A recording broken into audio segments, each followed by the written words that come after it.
Hey friends, and welcome back to the Midlife Edit. As always, I'm your host, Jen Weinstein, and I'm so glad you're here.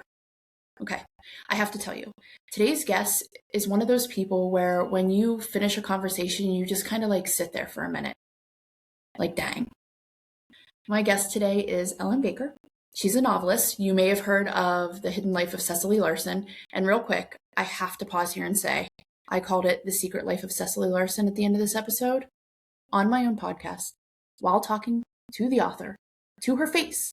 So that's where we are, everyone. But it's The Hidden Life of Cecily Larson. I'm so sorry, Ellen.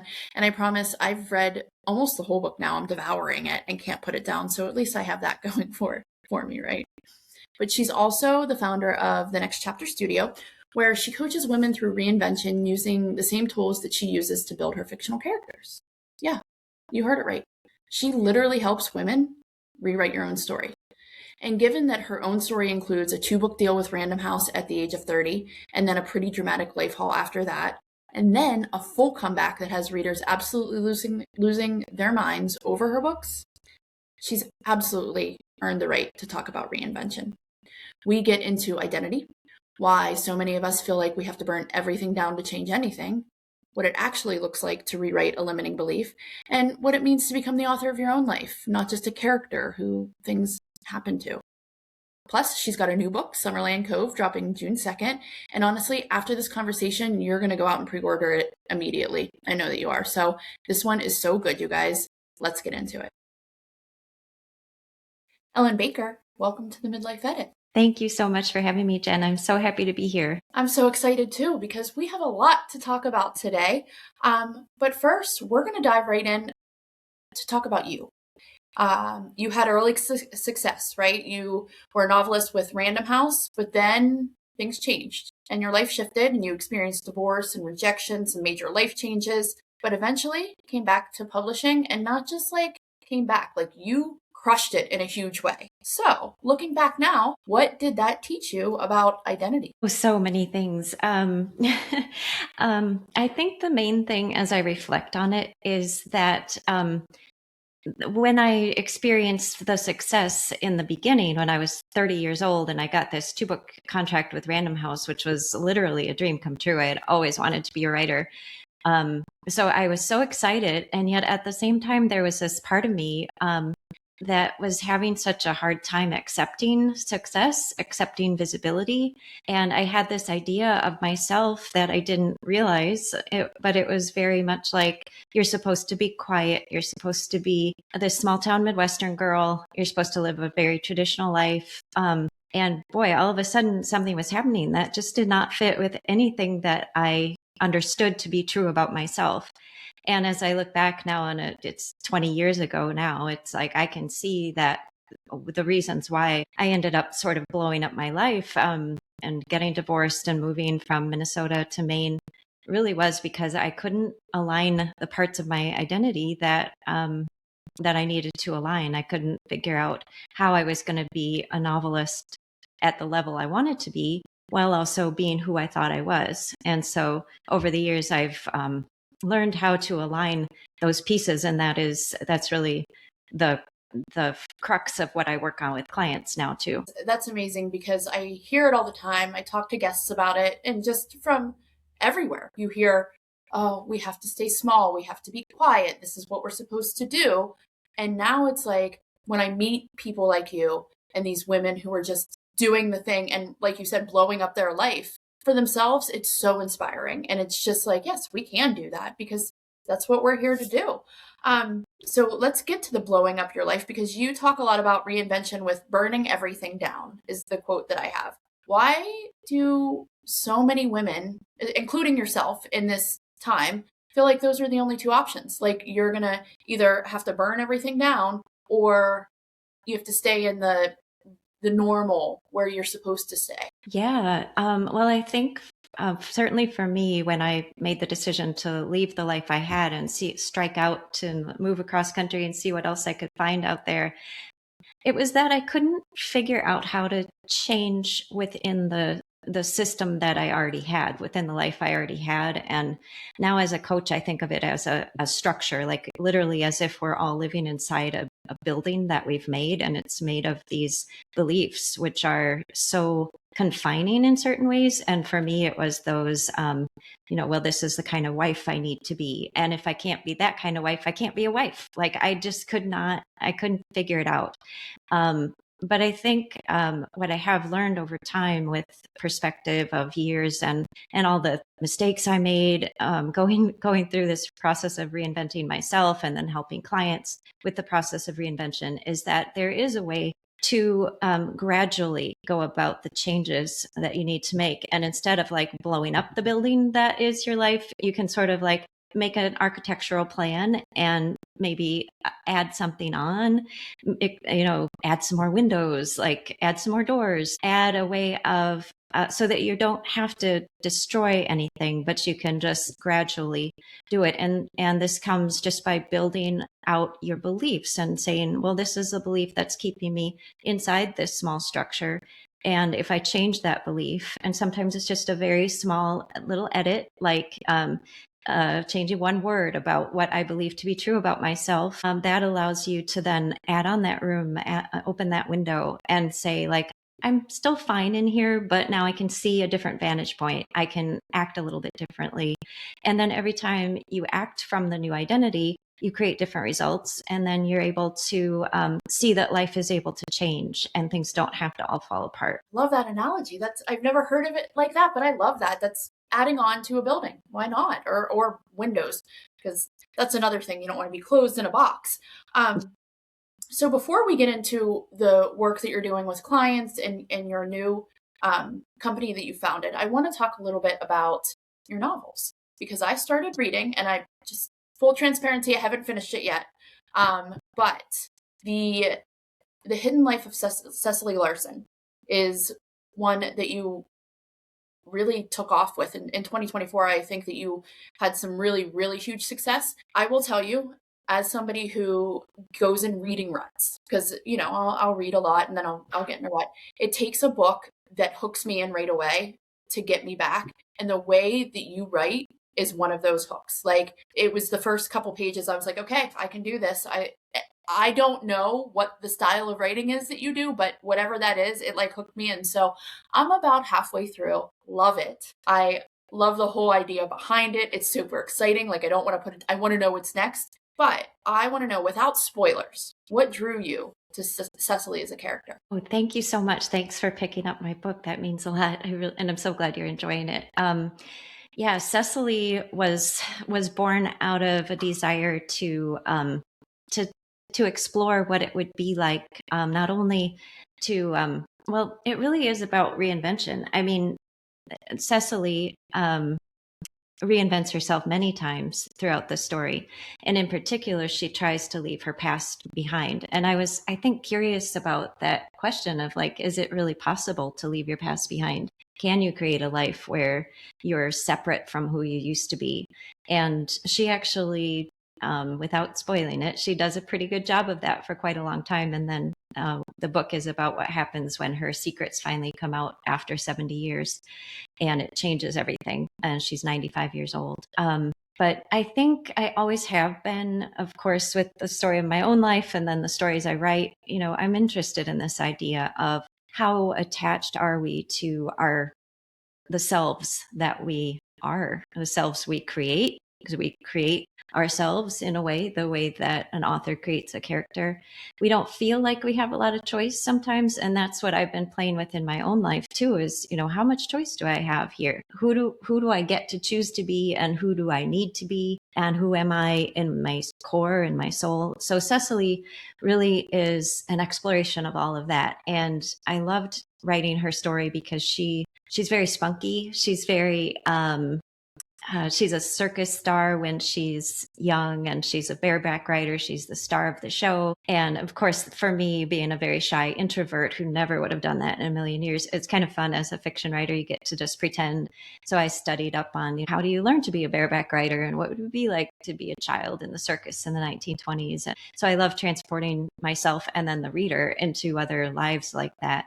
But then for her, like she wanted a peaceful life, and she really yearned for a family and a place where she belonged. She had been an orphan, and she was really struggled with feeling alone in the world. And every time she thought she had a place she belonged, it would get ripped out from under her. So when she finally marries a doctor and moves to this small town in Minnesota, she figures out how she can be the person she needs to be in order to belong. And there's even a line in the book that says, this is how she is the Cecily that she needed to have the life that she has. So it really, she came to me just like so fully alive, like she just is. And I'm really glad that readers experience her that way too. Yeah. And for my listeners out there, if you haven't seen or please grab the book, because you're talking about it is great, but when you read it, you feel like you're actually sitting there in the circus, like watching her do these things, and you're like, oh my gosh, like I get chills just thinking about it, because it is one of those books. And I wouldn't say that to you, honestly. I'm not a BSer. I wouldn't say that just because you're on my podcast. It's a really good book. So far, Well, we'll see. thank you. I might be calling you at the end, because there are those books where like I end up at the end, I'm like, why did you write it this way? But what did she teach you about, I guess, in your coaching life, how to talk to women about resilience and identity and changing the inside before you change the outside type situation? Yeah, that's a great question. So one of the things that I admire Cecily for incredibly is her optimism. And she can get knocked down and she always comes back. And she always has a way of looking at things where she's like, okay, well, that happened and I didn't like that, but what can I do from here? And I think just having models like that in our lives, kind of, as you say, like women who have gone through these really difficult times. Some of the things Cecily experiences, I won't tell you, like, I don't think you've gotten to all of the really hard stuff yet. Um, like, it's hard stuff. And women, I think that's why I love to write about women's lives, because women go through hard stuff. In every woman's life, there is something. And often it has to do with family and having children or not having children or losing a child, or just so many things that we face in our lives just because of being a woman and being in the time that we're living in. So I think what I took from her was that sense of how to remain optimistic and how to have hope when you feel like all hope is lost. How to imagine what you can create when it feels like you've lost everything. Yeah. And that's something that most of us, I think, struggle with, is when you're down that low, how do you get out of it? How do you grab that creativity and say, okay, this sucked, but let's move on and do it a different way or do something different, especially being a woman and all the pressures that you have on you from family and society and everything. I love that. What theme in the book do you think would resonate most deeply with women in midlife? Oh, well, so there's so many things, I think, because it's about three generations: Cecily, her daughter, who's around 68 years old, and her granddaughter, who's around 40 years old. And so they're all facing different stages in life and different, the daughter has a health thing going on, and the granddaughter is a single parent. And Cecily, of course, you get kind of the whole story of her long life. And I think the things that people might identify with there are just, again, that feeling of needing to start over, needing to create a life. And the kind of our biggest act of creativity in our lives is keeping our head above water despite whatever happens. So I think those are the things that I hope readers take from it, is kind of just the sense of like the arc of a life. And we all have things that happen, but the story goes on. And if you can figure out a way to pull yourself through a hard moment, something new will happen. You'll turn the page, you'll go into a new chapter. And then you have a new book coming out on June 2nd, called Summerland Cove. So tell us a little bit about that and why we should pick that up for our summer reading, for our summer book clubs. Yes, thanks for asking. So I'm so excited about Summerland Cove. It's set in Maine, where I have lived now for the last 15 years, and it's a family drama set at a family cottage.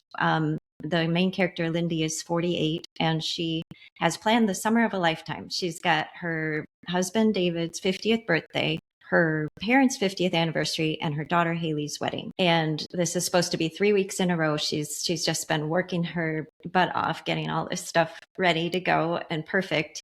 And the night of her husband's birthday party, he's supposed to be driving up from their home in Rhode Island up to the main cottage, and he does not make it. He doesn't appear, and there's no phone call. There's no sense of where he is. So the family is thrown into a tailspin of what has happened to David, what has happened to Dad. And Lindy has 4 kids who are nearly grown. So it's really a story that, again, it has the 3 generations of narrators, which I love to do. So Lindy's mom, Greta, is 81, and her daughter, Haley, is 25. So you get the women's perspectives on this. It takes place over a week, but then flashes back to Lindy and David falling in love when they're teenagers at this place called Summerland Cove, where they both had family cottages. So it's the family tradition of coming there every summer.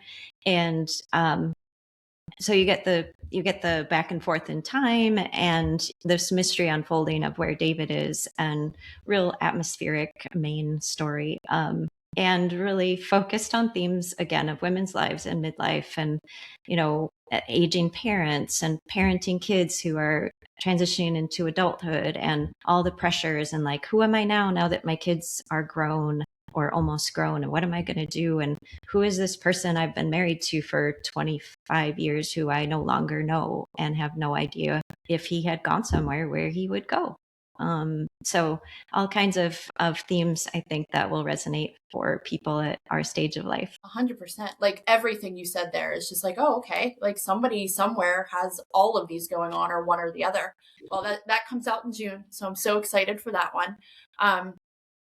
Amazing career that you've had as an author, and that you're going to continue to have. But I want to switch gears a little bit and talk about the Next Chapter Studio, because I'm really interested to learn more about it and kind of what you're doing. So can you give us like a brief synopsis of what that is and why you started it? Yeah, so I opened the Next Chapter Studio because I think we are at a moment in the world where we can't wait any longer to act and to become our fullest, most powerful selves, and do the thing that we're meant to do in this world, and stop pretending that everything's okay when clearly it's not. So that's my motivation for it, is to coach women through this stage of life to become who they really want to be, to become fully in alignment with their true purpose, their true desire, and to give them the tools to begin setting boundaries, to stop people pleasing, to really just, step into this phase of life to say, like, this is who I am. And, and now I have the tools to express that and not worry about it. And the tools that we use are so fun because I take my fiction writing knowledge and put it to character, the idea of character development. So when I sit down to write a novel, the first thing I do is develop my characters. And to do this, I write down 62 different details about them. Sometimes it's like a little fact, and sometimes I just make up stuff like, an experience they had as a child that has always affected them. And most of that stuff never makes it into the book. But what it does do is it totally affects the trajectory of the story. And what I've learned is that by changing something in the beginning, in that foundational piece of who the character is, I can change the outcome of the story. I can create certain problems for the character just by making her who she is. I can make certain outcomes inevitable. And so I got to thinking, like, the same is true in real life. And if we can understand, and I have tools to do this, we can understand the beliefs that we have that are shaping our life and shaping the direction that our life is going. Like for me, I had a very plain small thing. And so it just affected everything. And like, so if I can go in there and say, I'm a woman who is unafraid to speak her mind, for example, well, that just changes the outcome of my story. So that's what we do, is we kind of isolate the beliefs that are keeping you at the level where you're feeling like a little stuck and you're feeling a little bit unsatisfied and you're like not sure what's wrong, but it feels like this is just not fitting anymore. Whatever this life is, I want something different, but I don't know how to be different.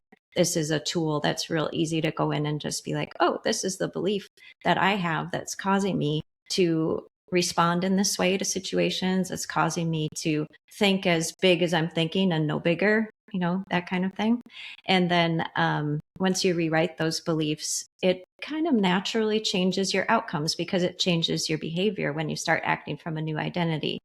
And the transition can feel quite quick in the moment, but then there's integration work, and it does take time, to sort of live into the new identity. But any change that occurs from a place of who you are is so much easier than just a surface level, like, well, I'm going to walk 6,000 steps instead of not walking at all. Like, that's a habit. But if you change it from the level of identity to say, I am a person who takes care of myself, I am a person who is healthy, then the walking comes much more naturally, and those habits are easier to change. I never thought about it as the habit wise, but that's, yeah, like I'm a walker. I'm not, I like that. And then you talk about hidden stories, like the hidden stories that women carry inside about who they are. What are some of the most common ones that you've seen? Yeah. So some of the most common ones are really surrounding these notions of people pleasing and boundaries. And some of the beliefs are, I am a woman who must do as she's told. I am a woman who must behave. I am a woman who must follow the rules. I am a woman who doesn't speak up. So I think that cluster of things are really, and I think it may have to do with just, as you've talked about on the podcast and the website, it's our generation too, like the way we were brought up. In our generation, it was, you don't, what it takes to be a acceptable girl in our generation growing up. It was like, we've got that wired in. So how do we unwire that so that we can do more good with the life that we have left?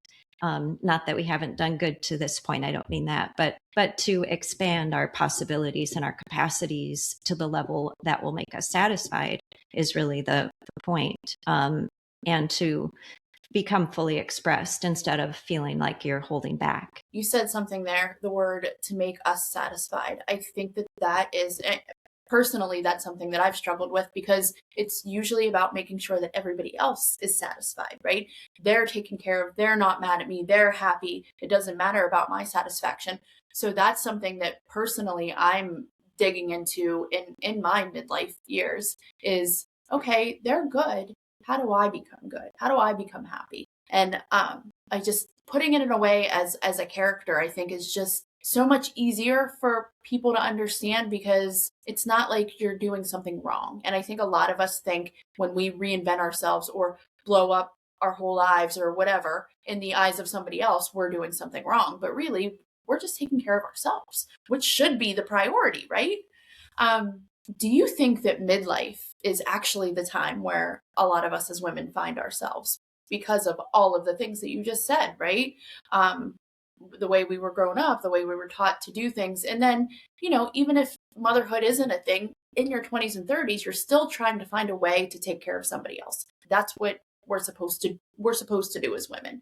So do you think that this is the time is that what your experience been and you've seen with women? That this is when they're coming to you or outreaching about reinventing themselves? Yeah, I have seen that. And I do think it's because of all the things you said that people are just getting tired of the old rules and tired of the way it makes them feel and tired of feeling overwhelmed and not good enough and like they can never do enough and they can never please everybody because all that energy is going out to the world and it's not being turned on in terms of like becoming at one with yourself and becoming at peace with yourself. And that being said, I think there's such a fear of like, if we allow ourselves to have desires, what's going to happen? Like, are other people going to be offended? Are we going to hurt somebody's feelings?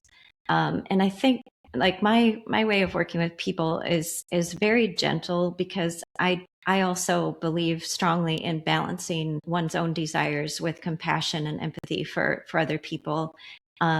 So I think it's not about saying we're going to become selfish from now on. It's about saying we're as important as everyone else. We get to have a seat at the table. We get to speak up. We get to have a voice. We get to say what we think. And it's not wrong. Like, we get to have our own opinion. We don't have to be outsourcing what we think to other people. And I think the more that we as a generation of women can all become aligned with that, and just think of all the good we could do from that empowered place. It's not selfish to say, I want to feel more empowered. I want to feel happier. I want to feel healthier. I want to be able to contribute more because I'm happier and healthier and I'm at peace with myself. So it's not, again, I think when you start talking about desires, the little antenna go up and like, oh no, that we can't do that. But if you think about it as like, you can actually be more help to other people from that place. You can actually be a better partner, a better parent, a better daughter. I'm still working on these things myself, obviously, but I really believe it's true that as we center ourselves in our own energy and our own authority, that we can become so much better at citizens in the world, which the world needs us to be right now. So much so. And I use the analogy all the time, and I know it's so cliche, but it is the airplane analogy. Like, you need to put your mask on first. You have to feel good about who you are and what you're doing in life to be able to spread that around. I think a lot of times that's what we think in our minds is selfish, when really it's almost selfless. Like, taking care of you to be able to take care of other people is the goal. It's going to make everyone happy, and we are going to be better for it in the end. So with the next chapter and what you're building now, let's talk about thinking like a novelist, because I think that sometimes if we take a step back out of our own lives and write a book in our heads about who we want to be, that's probably the best way to get to that point, because it's not Jen who's here right now. It's Jennifer, future Jennifer, who, is that inner child almost. You've said fiction understands character traits and story outcomes in a way that can teach us about our own lives. So what does a novelist, or somebody who may never write a book in their lives but want to think that way, what do we have to understand about human behavior that we often miss in ourselves? Yeah, well, it really is this idea that the beliefs that are at the foundation of who we are what causes our outcomes and what causes our behavior. But the more fundamental and more exciting piece of that, when you think like a novelist, is that those things are changeable. The things you believe about yourself, especially, are changeable. So you can rework them and say, well, I don't want to believe that I'm small. I want to believe that I'm big. I want to believe that I can do this thing that I've been afraid to do. And then the wonderful thing when you're thinking like a novelist is you kind of zoom out, or sort of, like when you see yourself in a dream and you're watching yourself in a dream. So you can sort of pretend you're doing that and step back and be like, okay, here's what I see that Ellen believes about herself in this moment, and that's keeping her from the things she wants, and it's causing her to feel frustrated, and it's causing her to, act in ways that aren't productive or whatever. So stepping back, I can say, okay, well, if she continues to believe that, what is going to be the outcome of her story? And you can usually kind of quickly see as the author. And again, like, it's no judgment, because, you're the author and you're just writing the story, and it takes all that personal angst out of it, I find, which is wonderful. But we step back, we see the beliefs and we can see the likely outcome. And then you say, okay, well, what do I want the outcome to be? And it might be, well, I want to create this. I want to create a podcast. I want to start a podcast, and I want to feel really good about it. So who do I need to be? What do I need to believe? I need to believe that my voice is worthy of being heard. And once you start to see that, it really, again, it takes the personal angst out of it. We all have so much judgment of ourselves and ideas about what we can and can't do. And oh, I could never do that because that's not who I am. But when you realize that it's all just a story that you're creating, and you might as well make it a good one, that kind of just makes it fun. And again, it's not without its challenges. It's not magic. It's just a fun tool to use to really be able to see where change is possible. And even as you start to see change being possible, that opens up your mind to so many more possibilities. It's kind of a neat snowball effect, because you start to see, oh, I could change that. That's kind of fun to think about. So really just understanding that the traits that you have are what's causing your story to be what it is. And it's not blame. Again, it's very much just taking agency and then looking at, if I don't like the outcome I'm getting in this moment, what can I do? What belief can I change in order to be somebody who will get a different outcome? So good. That's so good. Do you think that sometimes women confuse stability with alignment? Confuse stability with alignment?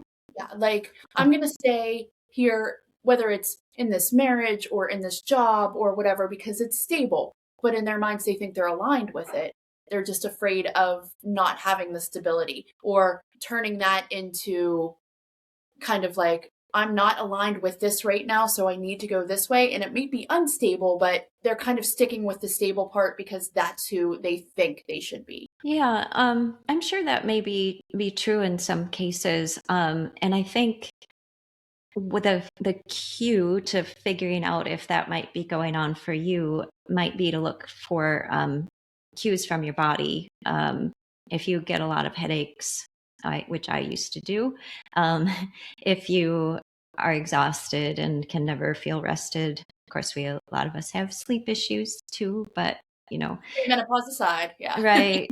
But I think, or if you go through your days feeling mostly frustrated with stuff, those are going to be some cues that maybe there's something out of alignment, and that the stability that you have is maybe not fully in alignment with who you are, or your ultimate kind of soul purpose, as I like to say. So I think it's just a matter of really tuning in with your own self, with your own intuition. I work a lot with embodiment in my coaching too, and energy work, because there's so much going on all different levels. I know when I was in my 20s and I got married, and I was, living a life where I had migraines all the time. I was sick a lot of the time. I thought I was doing everything right. I thought I had the perfect life. I liked my husband. Like there was nothing that you could point to that was saying like, this is obviously the wrong life. Everything about it looked great. So I was really confused as to why I was so unhappy. But I finally realized that I had to pay attention to those cues. And again, like, it's not that I'm recommending everybody do what I did, but I think just learning how to pay attention, I had to learn that my body was speaking to me. I think I was 30 before I sort of realized I had a body that could tell me things. I was so in my head. So I really do work a lot with embodiment and energy now, based on my own experience of figuring out that's kind of where the truth lives, when your mind is telling you all the things that are going to try to keep you safe, try to keep you stable, but maybe not feeling like you're fully aligned with what your soul really wants. Those are the big red flags. I had multiple people recommend The Body Keeps the Score, that book. Mm-hmm. I haven't read it yet, but I think that that's just what we don't realize because of the way we grew up, right? Because you go to the doctors, they're not telling you it's something in your life that's wrong. It's here's a pill, or here, do this, or lose weight, or exercise. But really, there's so much internally that connects with that, whether it's stress, or, I mean, other people being sick can make you sick because you're taking care of them, being a caretaker, and it's just, the more I learn and the more people I talk to who experience these things and teach and coach about these things, it's amazing, because it's like, wow, you don't have to feel like shit every day. Like, you can change how your body feels if you can just change that mindset. So in the next chapter studio, I want to talk a little bit more about that and about how your coaching works, because I think that creativity becomes super important in midlife.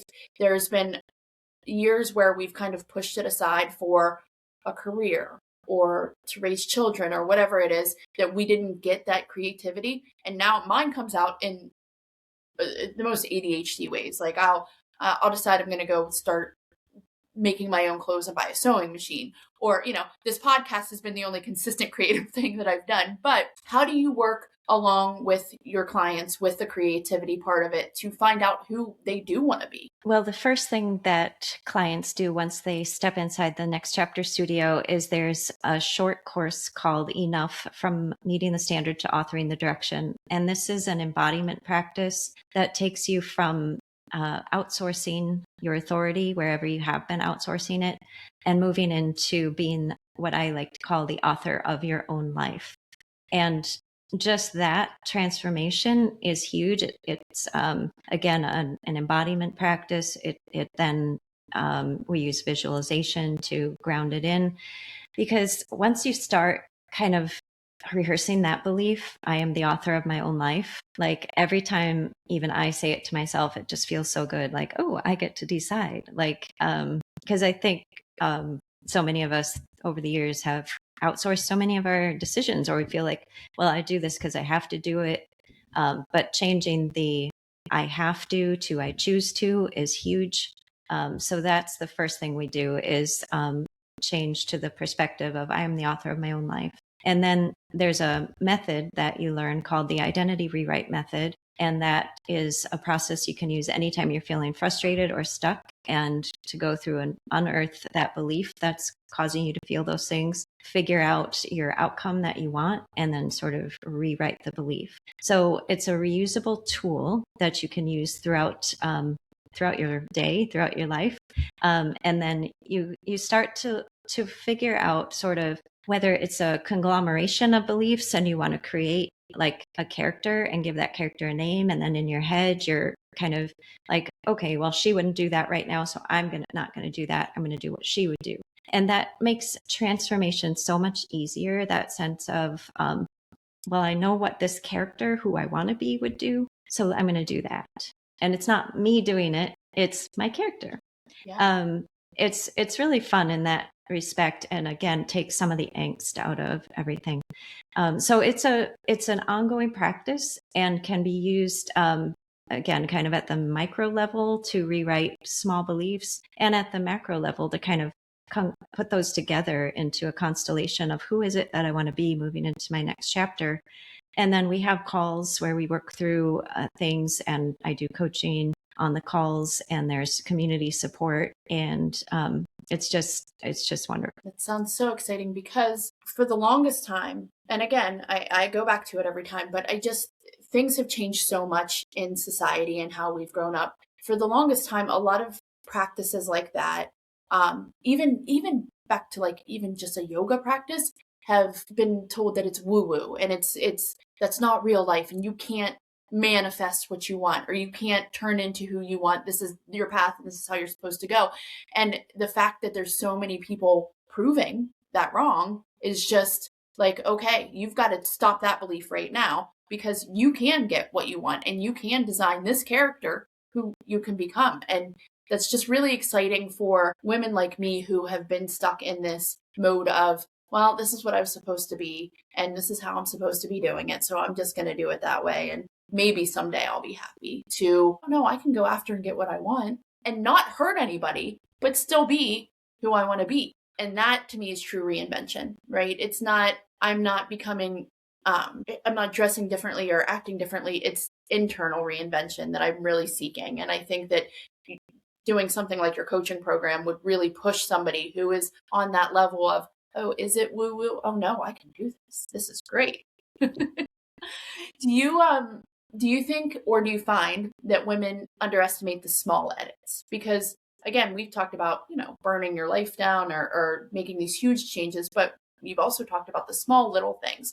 Do you think that we underestimate those? Absolutely. Yes. And one example I love to give is I had a client who really wanted to take a vacation, but had so much work to do, all these deadlines, and the vacation was being offered. And it's like, oh, I want to do that, but it feels tight, and it feels like I can't do it, and I can't get away. And so there's beliefs at the basis of those feelings, right? It's like, I want to do this, but I feel like it would be wrong. It would be bad. It would be horrible if I did that.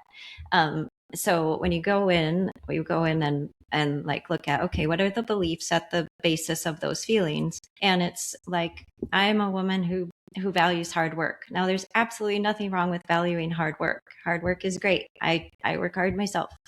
But when it's stopping you from the thing that you want, and you go in and you're like, well, what if I change this story and said, I am a woman who values fun? Well, now all of a sudden I can, go on the vacation and enjoy it and realize that the world's not going to fall apart. This is going on the vacation is now in alignment with who I believe myself to be. There's no tension there. There's not that, oh my God, I can't do this because I don't deserve it. And some of that for the client also was a worthiness belief.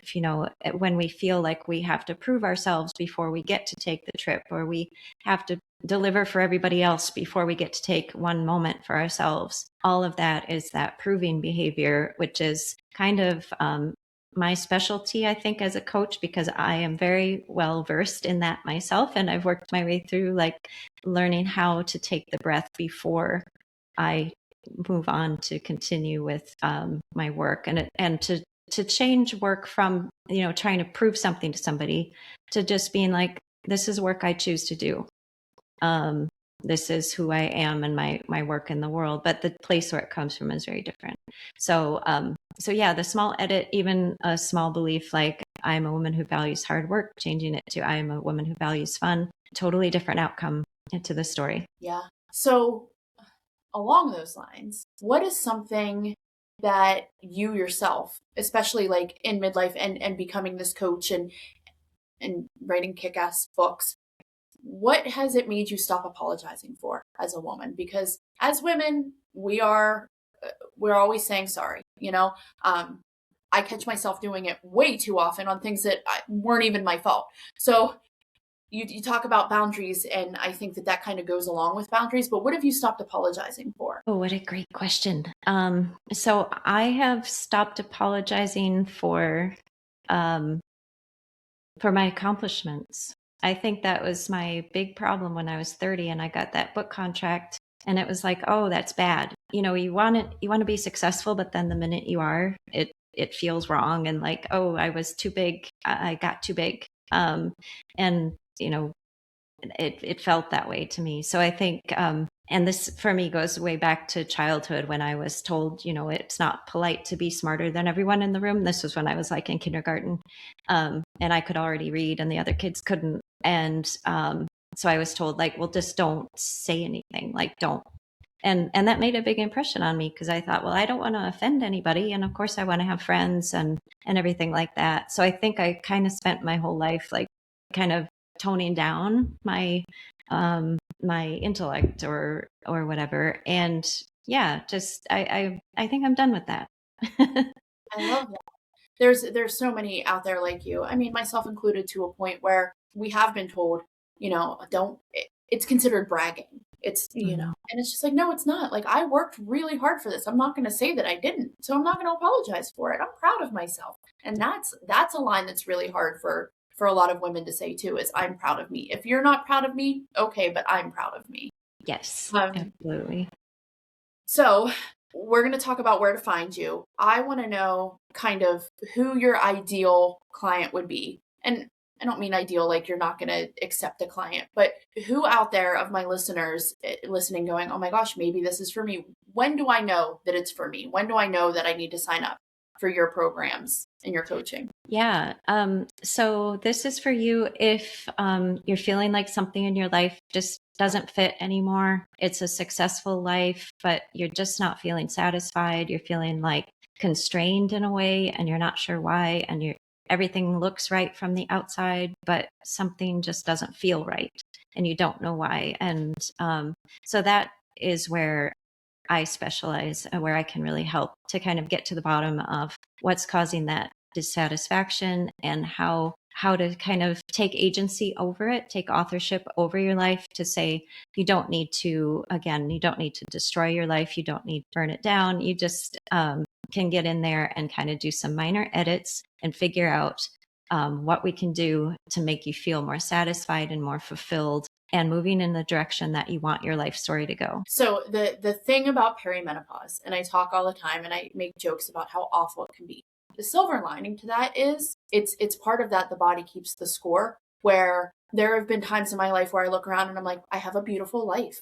Like I have everything that I've ever wanted, but something's missing. And I think that's the good part about perimenopause is it's telling you something's missing. And that doesn't mean that I'm going to divorce my husband and leave my kids. It means that I need a little bit more somewhere else. And so for us out there in perimenopause, please go check out all of the coaching that Ellen's doing, because I think that a lot of people would really benefit from it. Before we wrap up and tell everybody where to find you, I have some questions about what you're doing right now. So what are you reading right now? You write books. Is there a certain genre that you're into, or what is that thing that you can't put down once you pick it up? Yeah, I read a lot of stuff in the literary fiction genre, mostly women authors. So I recently read Heart the Lover by Lily King. That book has been getting a lot of buzz lately, and I highly recommend that. That was very good. I just started reading The God of the Woods, which is also another very popular one by Liz Moore. So I'm enjoying that so far. And one that just came out yesterday is by a friend of mine here in Maine named Caitlin Shetterly. And I think a lot of your listeners would probably really love her writing. And the story is about a woman with breast cancer who travels in France with her difficult teenagers. So I think a lot of people would probably identify with that story. Awesome. So that's next on my list to read that too. So what, and my thing has always been music, so I always ask my listeners, what's your soundtrack? Like what do you listen to get you out of that funk, or maybe get you into that writing mood, or get you out of that writer's block? Is that something that you do? And what kind of music is on your playlist? Oh, that's such a great question. And there's a few things I would say about that. So I love to weave music into my stories. And in Summerland Cove, I made a playlist for Summerland Cove. So you can go to Spotify and find the playlist. I've been listening to that because it's really fun for me, like this world that I created. And now it has a soundtrack. It has songs from the 70s and 80s, like More Than a Feeling by Boston. And then some from 2010, the Taylor Swift song, You Belong to Me. So that's the two time periods of the book, 2010 and the 1970s. Those are songs that have been in my head lately. And then I've actually been writing another novel too. And this one is a follow-up to Summerland Cove. It's called Breakaway Cottage. It takes place in 2023 and 1990. And I'm so excited about this one because it's the only book I've written so far about women who are exactly my age. So they're 48 years old in 2023. And they reunite after years apart, these three friends who were 15 when they had a pivotal summer in 1990 at Summerland Cove. So while I was writing that, I was having so much fun listening to like Madonna. Cherish was one of their songs that they had like a choreographed dance routine to. And then I've been listening over and over to this song called The Promise by When in Rome. I was listening to it right before we got on the call, actually. Some of those like old, go back to the old days kind of stuff. And then, a little of everything to keep the mix going. But really, because I'm always like in the world of my novels and they have music and I'm kind of listen to that stuff a lot. So what does your next chapter look like right now? Well, my next chapter, I'm so excited because I've got my Summerland Cove is launching June 2nd. We're having a big party, which I'm very excited about. So I've been very busy planning this party, which is another aspect of life and business that is a surprise to me to be a party planner at this point. But very excited about that, and then really excited about the Next Chapter Studio and building that out and up and talking about it with people and sharing it with people, and then finishing Breakaway Cottage. And it's looking like a busy and exciting year for me. So great. So see, just another example of how women in midlife can reinvent themselves and have so much more to tell and so much more life to live. And congratulations on all your success. And I'm so excited to see the future and what it holds for you. We'll be watching. Tell everybody, and I'll link everything in the show notes, but tell everybody where to find you. Thank you. Yes. So my website is ellenbakernovels.com. And if you're particularly interested in the Next Chapter Studio, if that sounded like you, the things aren't fitting and you're wondering why you're so dissatisfied, step inside at ellenbakernovels.com/studio. So I will link everything in the show notes. Ellen, thank you so much for your time today.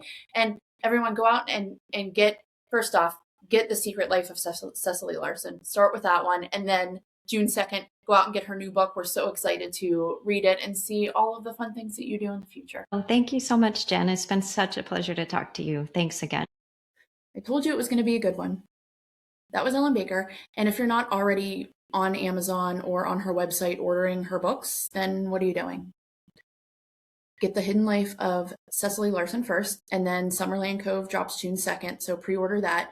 I'll have everything linked in the show notes, but I think that the Summerland Cove book is going to be a really good summer read, so make sure that you go out and get that. And then if any part of this conversation hit you, if you heard something in your life just doesn't fit anymore and you felt seen for the first time, go check out what she's building over at the Next Chapter Studio. The link's in the show notes, and it's absolutely worth a look. For me, the thing that I love most about this conversation and that I keep coming back to is the building analogy. Like, you don't have to burn the whole thing down. You can add windows. You can open a door. You can add an addition. You can make things better, and then you can make a small edit to a belief you didn't even realize you were carrying. And that one little shift can change everything. That's the work, and it's available to all of us. So as always, thank you so much for spending this time with me today. If this episode spoke to you, make sure you share it with a friend who needed to hear it. Leave a review if you're feeling generous. And, follow, share all of the things, because that's how we get this word out to everybody else. So until next time, keep editing your life, because this is a midlife edit, and we're going to make it a damn good chapter. I'll see you next week.